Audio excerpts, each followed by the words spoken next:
Anne here, and this is More Than a Love Interest, the show where we talk about the arcs of female characters in film. Now, to be honest with you, I started this show because I was sick of hearing about whether or not a female character is a good role model for little girls or is feminist, a phrase that has become meaningless. I wanted to explore the character in the context of her story and let you draw your own conclusions about her value as representation.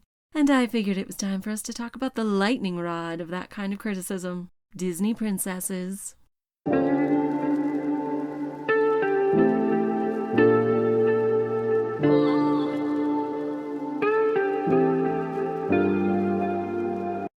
We are going to start with the original princess herself, Snow White, who has been accused of promoting housework as the duty only of women, equating beauty with goodness, and suggesting that women are passive objects in need of rescue. So first, let's talk about the plot and Snow's level of agency to see how passive she really is. Then we will discuss what kind of character arc Snow has, and finally we will look at how the animation affects the beauty equals goodness trope.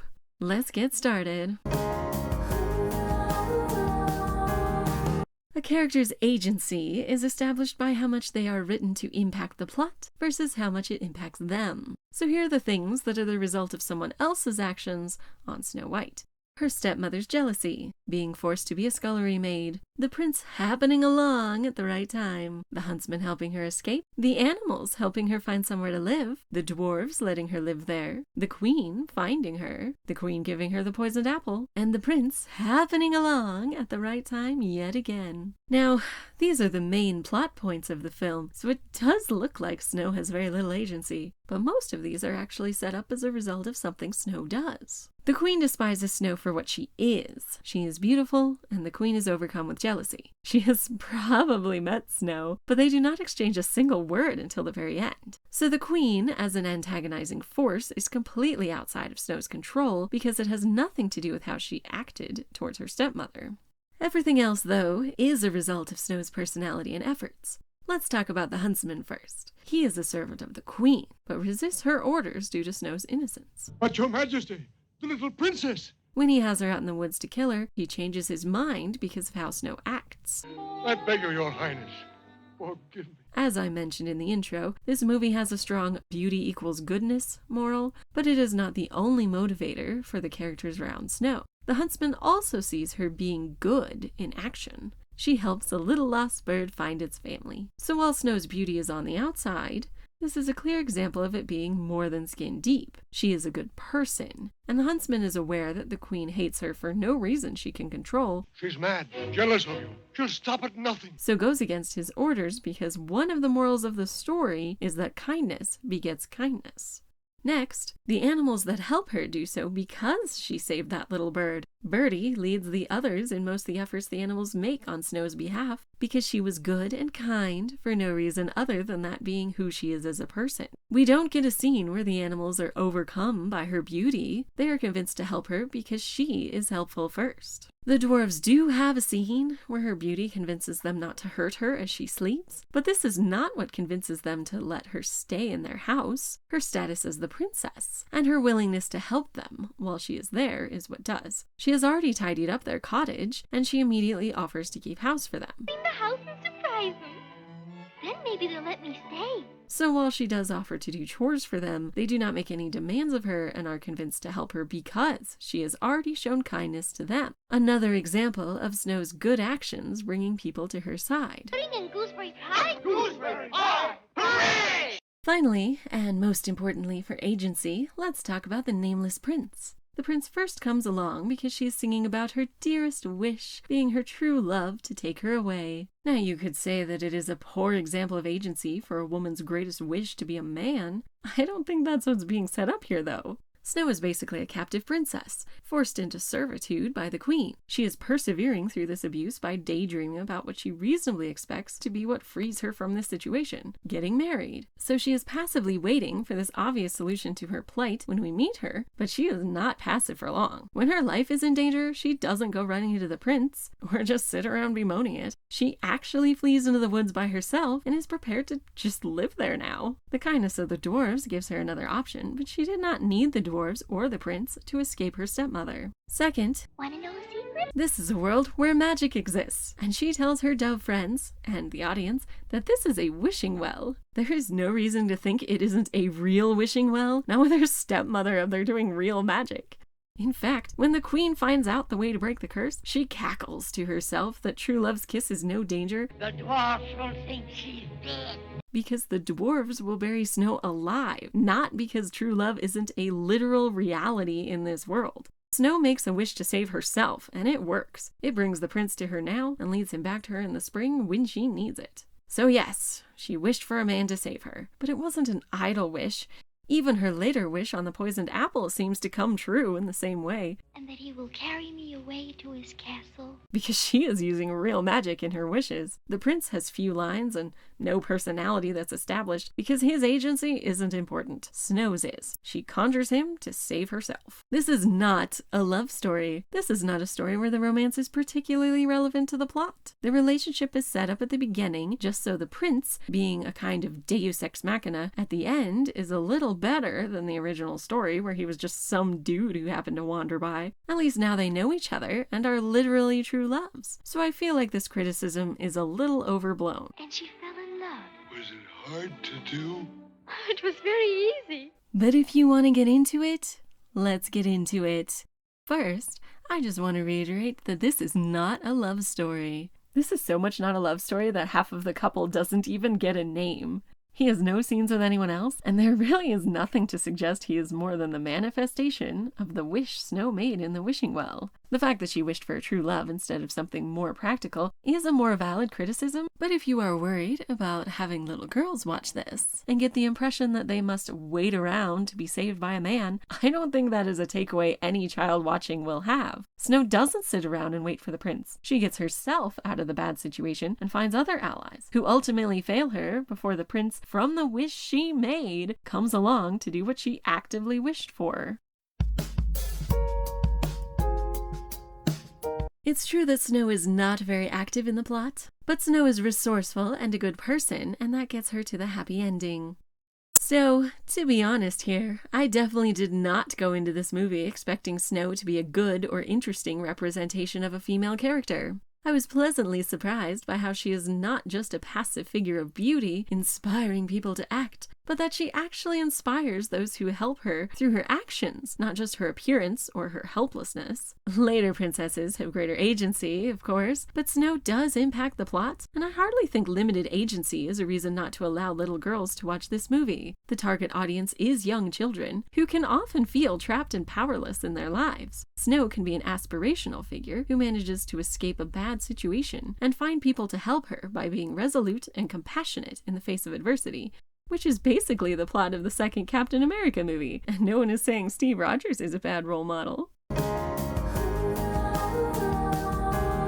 Maureen Murdock's heroine's journey is what we usually use to talk about the character arc of the subject, but I found that Snow only followed the first 4 steps of that journey. So instead, we're going to use a more general version of the journey, developed by Victoria Schmidt, to talk about Snow's character arc. The first step of Schmidt's heroine's journey is the illusion of the perfect world. For Snow, I don't think this one really appears on screen, but perhaps at the beginning, when she is in the castle and singing about the wishing well. Or, more likely, before this, when her stepmother was not yet jealous of her. The second step is betrayal or disillusionment. The most obvious betrayal is that of the huntsman, who threatens her life after taking her out to pick flowers. She obviously trusts him and is quite comfortable in this situation, but I think a more substantial betrayal happens here. Snow knew that the queen disliked her before, but she is quite shocked that the queen ordered her murder like this. But who? The Queen! The Queen! Previously, Snow was content enough to live in the castle with the queen, waiting to get married and leave, and she probably could have left with the prince as soon as he showed up, except she didn't. So the fact that she now resolves to flee into the terrifying woods really does indicate a level of disillusionment with her place in the castle. Her stepmother not only hates her, but is willing to kill her, and that is the real betrayal of this step. The third step is the awakening and preparing for the journey. Now that Snow has awakened to the understanding that she cannot go home, she does as the huntsman tells her. She flees into the woods. She does little to prepare for this journey, however, but I think her perseverance is pretty indicative of how committed she is to leaving home. Though she sees terrifying things, nothing makes her turn back. The descent is the fourth step, where the heroine despairs of her situation and her choices. Snow does this when she breaks down in the woods, falling to the ground and sobbing for some time. It is certainly the most upset we ever see her, and with good reason. She is trapped by her circumstances, and her terror in the woods is likely as much to do with her psychological state after learning of her stepmother's murderous intentions as any evil magic in the woods, something we have no indication of existing. The Eye of the Storm, the fifth step, is like the illusion of success for Murdock's journey. It is the point of the story where the heroine experiences some positive situation, but it won't last. For Snow, this is when the animals help her find the dwarf's cottage, and she thinks it is a safe place for her to be. Just like a doll's house. She is in the eye as she meets the dwarfs, and they let her stay, and as they dance through the evening. We, the audience, know it will not last, as we cut to the queen both learning Snow's location and planning to deal with things herself. The sixth step is pretty literal for Snow. It is the moment of death, where all is lost. Snow, of course, actually dies, or is mostly dead, at any rate, during this step. More generally, it is like Murdock's step of spiritual aridity, where the heroine realizes things cannot continue as they are and despairs. Snow does not exactly have that reaction, however. She doesn't know where I am. Since she does not realize that the queen has found her, despite all her efforts, until it is too late. So the very accurate representation of this step does make the next couple less fleshed out. The seventh step is support, where the heroine meets someone who helps her and she accepts the assistance. Snow does have this, of course, in the dwarves. They do not return in time to save her from the queen, but they destroy Snow's enemy and care for her afterward. And there is also the prince, who helps get us to the next step. Rebirth is the eighth step, and, like death, it is literal for Snow. This is the step where the heroine accepts herself and her own abilities. Way back in the beginning, in the perfect world, Snow dared to wish for a prince to save her. Though she mentioned him to the dwarves, she did not actively seek him during her flight from the queen. But he was seeking her, and him finding her and bringing her back to life finishes her arc, because he represents the perfect world with which she became disillusioned initially. The final step is the return to a world seen through new eyes. Though Snow treats her animal friends and the dwarves much the same as before, she lets herself be carried off into the sunset with the prince. And we see what is presumably the prince's kingdom, shining in gold, and clearly the perfect world Snow longed for at the beginning. So, overall, Snow clearly has a character arc. It may not be as much of a coming-of-age story as one might expect, given the demographic this tale is for, but she certainly grows up. One thing I was not expecting, but definitely enjoyed in this viewing, was how Snow acts towards her friends. She is quite willing to admonish them when they don't do what she wants. I can't sleep in the ground like you. The characters in this story are broadly drawn, with the prince having no traits beyond princely, and the dwarves each having a fairly specific character trait that they're literally named after, so I was not expecting Snow to be particularly assertive. The story is about her kindness and goodness of character triumphing, but Snow is more than that. She is very self-assured and happily corrects the techniques and habits of everyone she comes into contact with. She tells the animals that she simply cannot live as they do, but needs her own space. And I'm sure no nest could possibly be big enough for me. She later is very firm with the animals about the proper way to clean things. Not under the rug. And she won't put up with the dwarves trying to get out of washing up for dinner. Just a minute. Supper's not quite ready. You'll just have time to wash.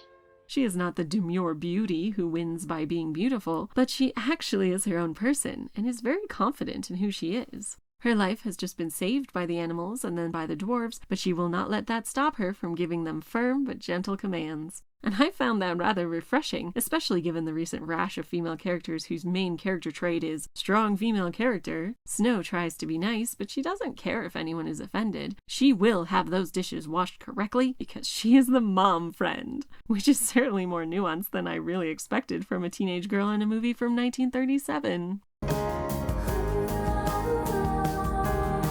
Before we get to the final analysis, let's talk about character design and costumes. Snow is an animated character, so while she may be modeled after her voice actor in some respects, everything about her was designed intentionally. First, Snow's appearance is dictated by the fairy tale. Pale, black hair, red lips, and all that jazz. Second, the queen is her character foil, and there are some obvious visual parallels. Both have black hair, expressive eyes, large collars. The queen's costume is much more severe and dark than Snow's bright and youthful dress, while Snow's costume has a simpler silhouette and is less ostentatious.